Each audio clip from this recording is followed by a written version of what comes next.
बेलापुर गांव में इंद्र कुमार नाम का एक वैज्ञानिक रहता था। उसका पूरा जीवन खोज और आविष्कार में ही बीता, पर उसने अपनी जिंदगी में जो सबसे बड़ा आविष्कार किया था उसके बारे में किसी को नहीं बताया था। जब उसे ये एहसास हुआ कि अब वो ज्यादा दिन जिंदा नहीं रहेगा तो उसने अपने पोते को बुलाया। नरेंद्र, लगता है अब मैं ज्यादा दिन नहीं जीऊंगा। आप आए दिन इतनी सीरियसली बात क्यों करते हैं दादाजी? मेरी बात ध्यान से सुन। एक ऐसा राज है जो आज तक सबसे छुपा हुआ है। क्या मैं आपका गोद लिया हुआ पोता हूँ दादाजी? अरे नहीं नालायक, मेरा एक ऐसा आविष्कार है जो सबके सामने आ जाए तो तहलका मचा दे। तो आपने अभी तक तहलका मचाया क्यों नहीं दादाजी? हे भगवान, ये तेरी हंसी ठिठोली तो मुझे मरने नहीं देगी। चुप हो जा और मेरी बात सुन। मैं वो आविष्कार किसी बड़े आदमी को बेचना चाहता था। अब तू ही संभाल और जैसा ठीक लगता है कर। पर ऐसा क्या है दादाजी? और आप कहीं नहीं जा रहे हैं? हाँ, मैंने समय में यात्रा करने वाली एक टाइम मशीन बनाई है जिसमें बैठकर कोई भी इंसान भविष्य काल और भूतकाल में जा सकता है। लेकिन एक बात याद रखना, उस टाइम मशीन का इस्तेमाल हमेशा अच्छे कार्यों के लिए करना। ये आप क्या कह रहे हैं दादाजी? कोई फिल्म की स्टोरी सुना रहे हैं क्या? ये ले तहखाने की चाबी और ये मशीन की चाबी। इसे 3 बार आगे पीछे करने से मशीन चालू हो जाएगी। आप क्या बात कर रहे हैं दादाजी?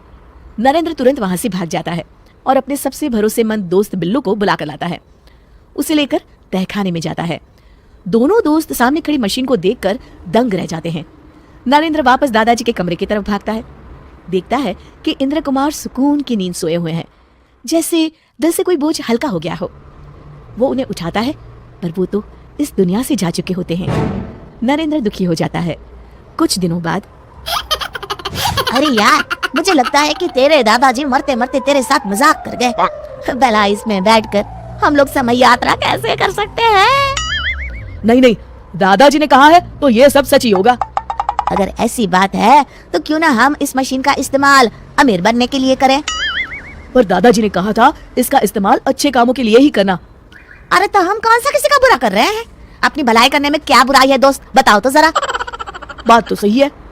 बचपन में मैंने दादाजी को किसी से कहते सुना था कि हमारे गांव के पास वाले जंगल में आज से 50 साल पहले कुछ डाकू एक बड़ा खजाना छुपा कर चले गए थे।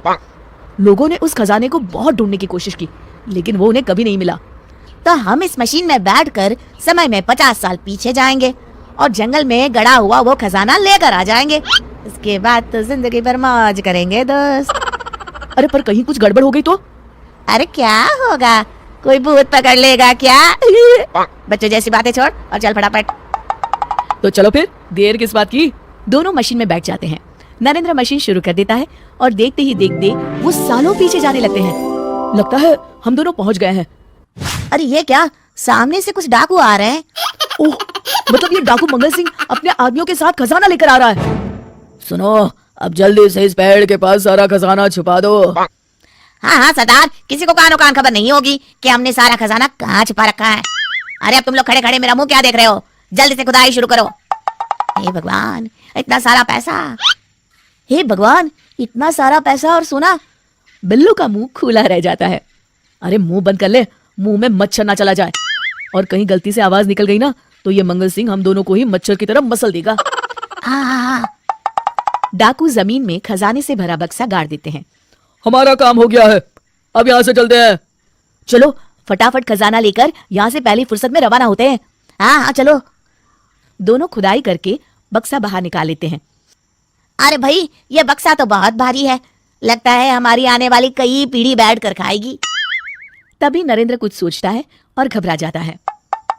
अरे क्या हुआ भाई, तेरे चेहरे का रंग क्यों बदल गया? अब तो खजाना हमें मिल चुका है। अरे अभी मुझे याद आया, मेरे दादाजी ने ये भी बताया था कि इस पेड़ पर एक चुड़ैल भी रहती है, इसलिए इस खजाने को ढूंढने जितने लोग भी गए थे आज तक कोई वापस नहीं आया। अरे मर गए रे, भगवान करे अभी चुड़ैल सो रही हो। चलो भागते हैं यहाँ से। अपनी मशीन की चाबी तो उठा लो। अरे हाँ। अरे पर ये कौन बोला? दोनों ऊपर देखते हैं। पेड़ पर उन्हें एक डरावनी चुड़ैल बैठी दिखाई देती है।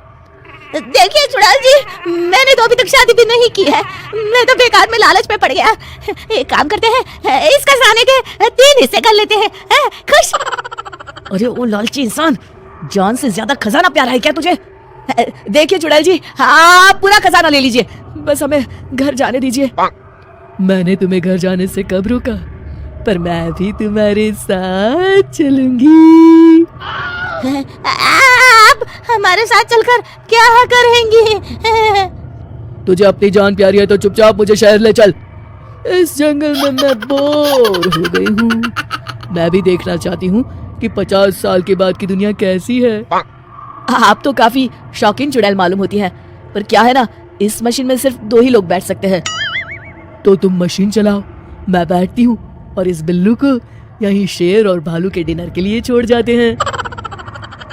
मैंने किसी का क्या बिगाड़ा है? थोड़ा एडजस्ट करके तीनों बैठ जाते हैं।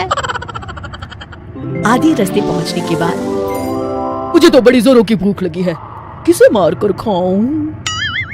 नरेंद्र और बिल्लू पसीना पसीना हो जाते हैं। क्या ये दोनों वापस घर पहुंच पाएंगे, या ये चुड़ैल किसी को मार के अपनी भूख मिटाएगी? ये जानेंगे इस कहानी के अगले भाग में।